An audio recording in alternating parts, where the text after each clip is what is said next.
शुभकामनाएं देते हैं सावन की इस शिवरात्रि पर भगवान भोले शंकर के इस पावन और पवित्र त्यौहार पर मैं सभी देशवासियों को, प्रदेशवासियों को, सिरसा के मेरे भाइयों बहनों को, सभी को ये चाहूँगा कि भगवान भोलेनाथ की अपार कृपा मेरे देश पर, मेरे प्रदेश पर, मेरे सिरसा वासियों पर रहे और सभी मनोकामनाएं पूर्ण हों। और बहुत उत्साह के साथ इतनी गर्मी के बावजूद हज़ारों लोग, लाखों लोग जो सुबह से तारकेश्वर धाम, बाबा तारा की कुटिया, इस तारकेश्वर धाम में आए हुए हैं। सभी भक्त नाच रहे हैं, गा रहे हैं और 5 दिन से जो कथा और कीर्तन और भजन संध्या जो कल भी थी हंसराज रघुवंशी जी ने की, तो पूरी युवा पीढ़ी एकदम पूरा शहर उमड़ा। मैं सभी का बहुत बहुत धन्यवाद करता हूं और भगवान शिव से, ओगड़दानी से यही प्रार्थना करता हूं कि कांडा परिवार पर आपकी अपार कृपा यूं ही बनी रहे और ये मेले यूं ही चलते रहें। हर शिवरात्रि पर ये भंडारे, ये मेले, ये खुशियाँ सिरसावासियों को भगवान भोलेनाथ की तरफ से मिलती रहे। 5 दिवसीय ये महोत्सव संपन्न हो गया जी। और साथ साथ अगर बात करें तो आगे के आयोजन जैसे बागेश्वर सरकार का धीरेन्द्र शास्त्री अगले महीने आ रहे हैं बागेश्वर धाम से धीरेन्द्र शास्त्री जी, तो वो हनुमत कथा करेंगे और बहुत ही लोगों की इच्छा है कि वो हमारे शहर में भी आएँ। बहुत दिन से सभी की इच्छा थी, जैसे प्रदीप मिश्रा जी के लिए भी लोग बहुत इंतज़ार कर रहे थे, वैसे ही बागेश्वर धाम जी का बेसब्री से इंतज़ार है कि धीरेन्द्र शास्त्री जी हमारे बीच में आएँ और सिरसावासियों की मनोकामना पूर्ण हो। ये बाबा के इस तारकेश्वर धाम में ऐसे संतों का आना जाना लगा रहे, यही मेरी इच्छा है, यही मेरी कामना है भोलेनाथ से, यही मेरी प्रार्थना है।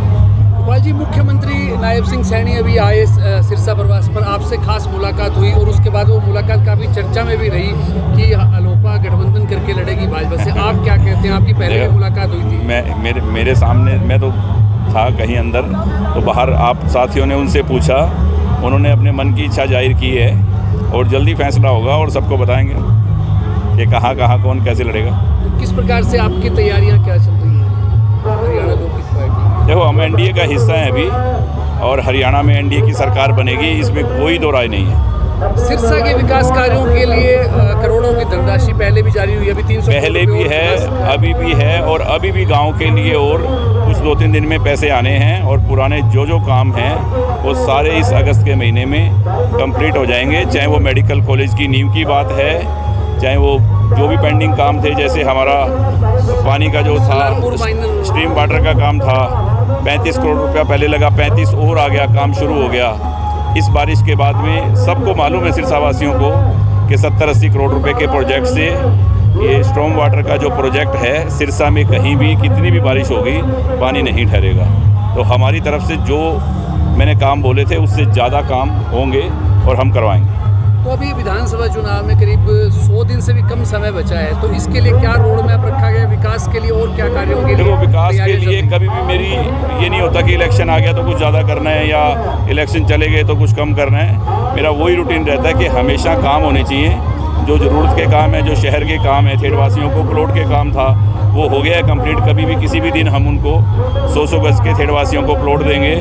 और रही ये जो दिंगतानिया माइनर की, सलारपुर माइनर की बात है, ये काम फाइनल है। किसी भी दिन हायर परचेज कमेटी की मीटिंग होने के बाद वो पैसा उनके अकाउंट में आ जाएगा। तो मेन बड़े काम जो थे वो सब हो गए हैं। अभी मेडिकल कॉलेज की नींव की तारीख है, बस वो मुझे तय करवानी है मुख्यमंत्री जी से और ये भी होगा। काफ़ी लोग चुनाव की तैयारियों में जुटे हुए हैं, आरोप प्रत्यारोप का सिलसिला भी चलता है, विकास कार्यों को लेकर सवाल उठाते हैं। आप ऐसे लोगों के लिए क्या कहना चाहते हैं? काफ़ी संख्या में लोग आ गए हैं, क्या आरोप लगा रहे हैं विकास नहीं हुआ, कई बार सड़कों की बातें करते हैं, कई बार सीवरेज समस्या। उन लोगों को मालूम नहीं है कि विकास क्या होता है, काम क्या होते हैं, ठीक है। और कुछ तो ऐसे लोग बोलते हैं, अब मैं उनकी बात का क्या जवाब दूं। लोग खुद उन पे हंसते हैं कि कभी किसी टाइम सब कुछ था तो क्या किया। सोच इंसान की अच्छी होनी चाहिए। शहर 15 सालों में कम से कम 10 गुना बढ़ा है उसके बावजूद भी हज़ारों गलियां पकी हुई हैं, काम चल रहे हैं, काम हो रहे हैं। तो ये विकास ही हो रहा है शहर का। कांग्रेस पद यात्राएं निकाल रही है सरकार को लेकर, अब अपनी रणनीति भी बना रही है, एक रणनीति समिति भी उन्होंने कांग्रेस ने बनाई है।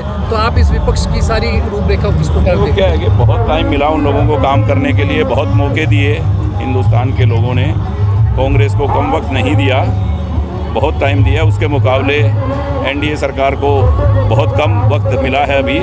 और आज देश हिंदुस्तान जो है वो पूरी दुनिया में हिंदुस्तान का डंका बज रहा है। इससे हम लोगों को और सनातनियों को तो वैसे ही खुशी होनी चाहिए कि सनातन धर्म की रक्षा के लिए, सनातन धर्म का मान सम्मान रखने के लिए इस सरकार को समर्थन हमने इसीलिए किया हुआ है।